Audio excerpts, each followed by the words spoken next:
Is September 22nd, 2022, and this screencast is going to be about Hurricane Fiona, which unleashed a torrent of rain over the country of Puerto Rico and part of the Dominican Republic, or state of Puerto Rico, country of Dominican Republic last weekend, and it is on track to hit Nova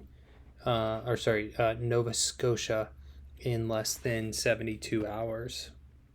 So this is a pretty big storm, and you can verify that by looking at what the meteorologists are saying on Twitter.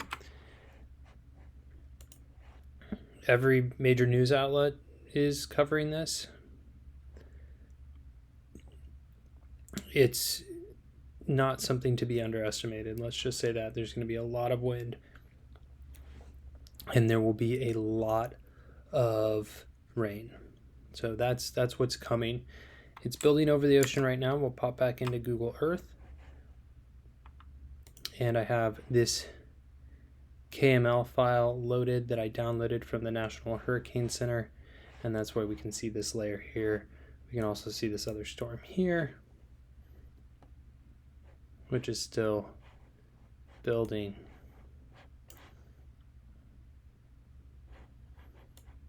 So there's Bermuda.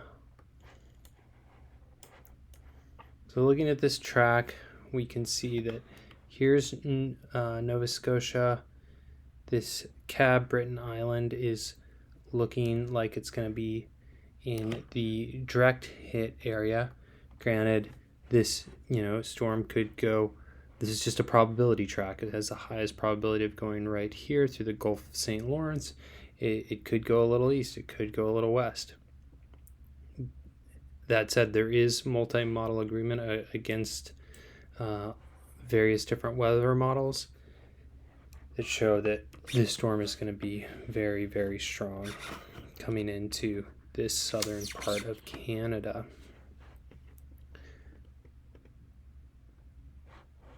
Zooming in here, I'm actually going to turn this layer off so that we can see some of just the architecture of these areas a little bit better than what you're going to see on a news outlet that's just going to do a quick story and talk about how crazy it is without zooming in too far. So we can see some pretty substantial townships here in terms of urbanization.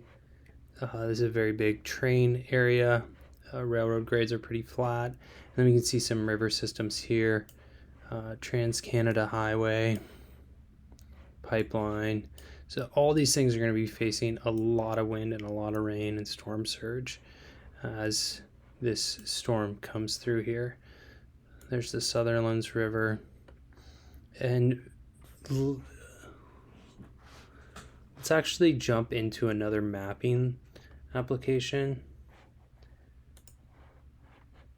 Turn our storm track on one more time. So 5-day chance of receiving sustained winds is 100% in these areas. And 1 to 5 is hurricane.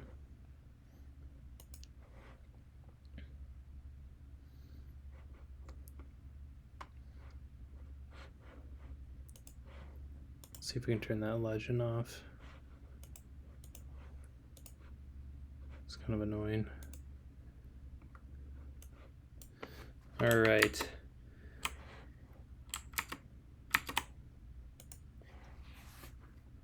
So this is Gaia GPS. I'm logged in right now, and we are looking at an ocean chart.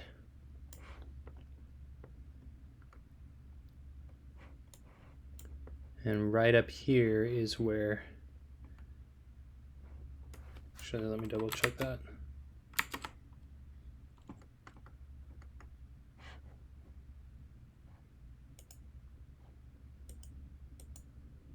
Nova Scotia. It's going right in there.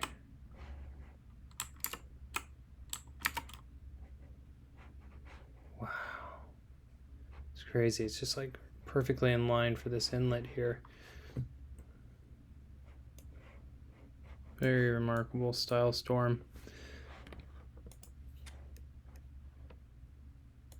So there's a lot of layers in here that are US related, like USGS topo, that aren't going to do much for us in Canada.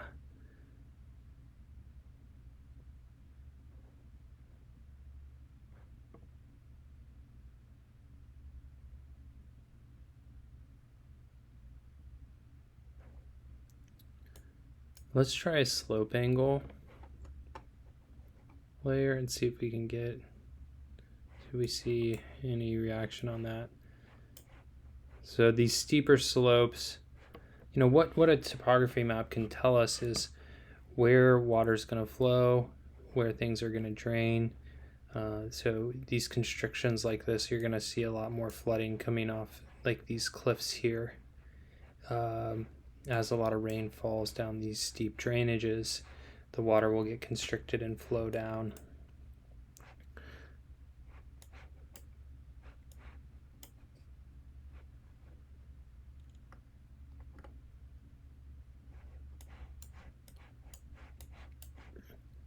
There's not a ton of big mountains in these regions, and it's not the most population dense area.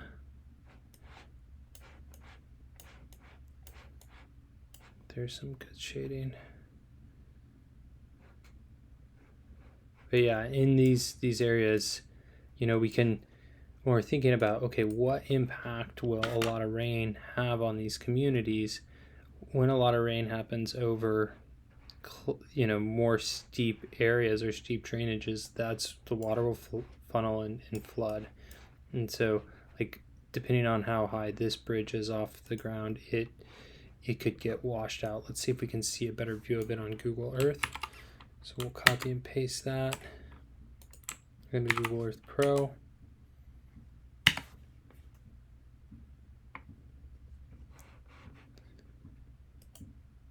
You can see this is like right in the heart of where this is gonna go down. So yeah, lots of constriction on our Google Earth Pro, on Guide GPS coming down this canyon. You can see there's a wilderness resorts right there. And when we look at this bridge,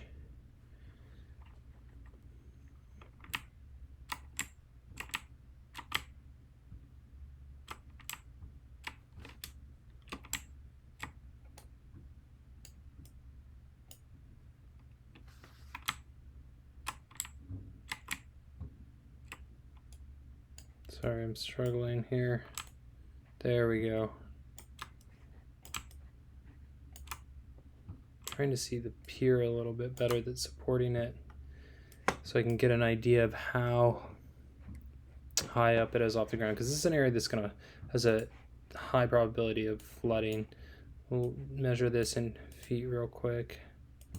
It's about 120 feet. Pop it into kilometers for the Canadian folks there. 38 meters. Maybe 6 meters high, so that's like 30 feet high. Yeah, so this bridge could get washed out. This is the type of infrastructure that's very vulnerable.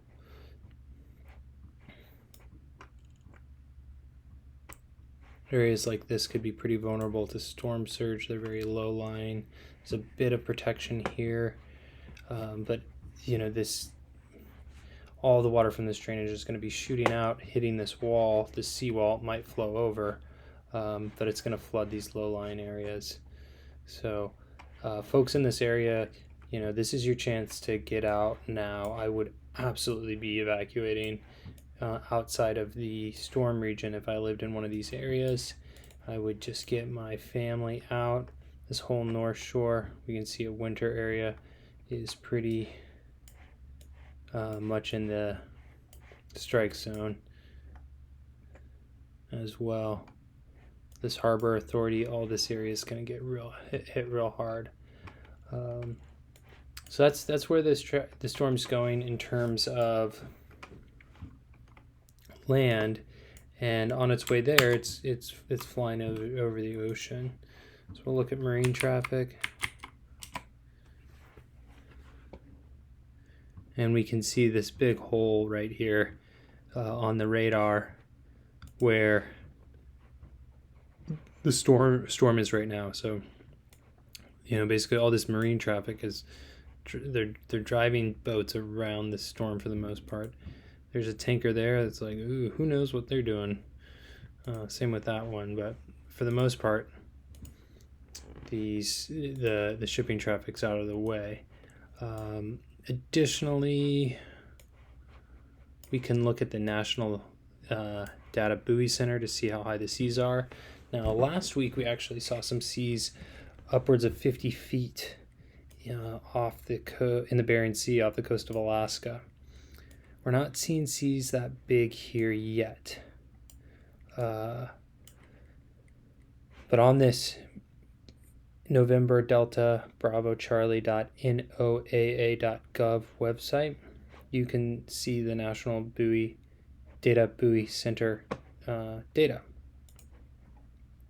So if we look at this Bermuda Rise, where we know the storm's very close to right now, we can click on a buoy that's close to there, click View Details, and we can see some images of the waves coming in, and we can see the wave height, 35.5 feet today at 6:50 p.m., so that's their time zone. And we can scroll down and see that about 24 hours ago, this buoy was these seas were at 5 feet. So 30 feet's no joke. You know, I've been out, the biggest I've been out in the ocean is about 20 feet, and it was pretty terrifying. So being out in 33 feet is big, and it's not something to mess around with. Maybe we'll take a look at one or two more buoys, see what we see. Tropical warning on the rise there.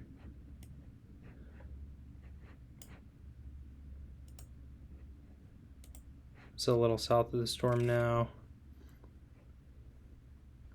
Wave height's at 15 feet. We can see its water temp's actually pretty high. Air temp's pretty high around this area. 80s to 70s spread. We don't have a temperature gauge on this buoy. Let's check our station, go a little further northward. We can see lots of buoys along the U.S. coastline. Not as many this far out. Let's take a look at this buoy.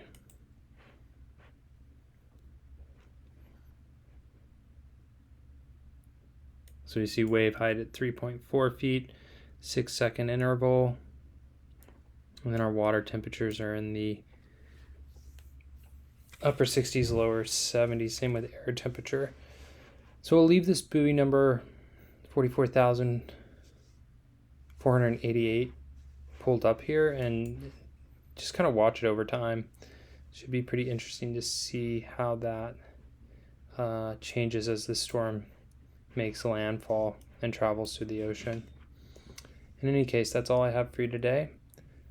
Thanks for watching, and please subscribe to this channel if you learned something new. Write that in the comments. If you have thoughts on this storm, please write that in the comments. It's a really good way to help grow this channel. We'll see you around.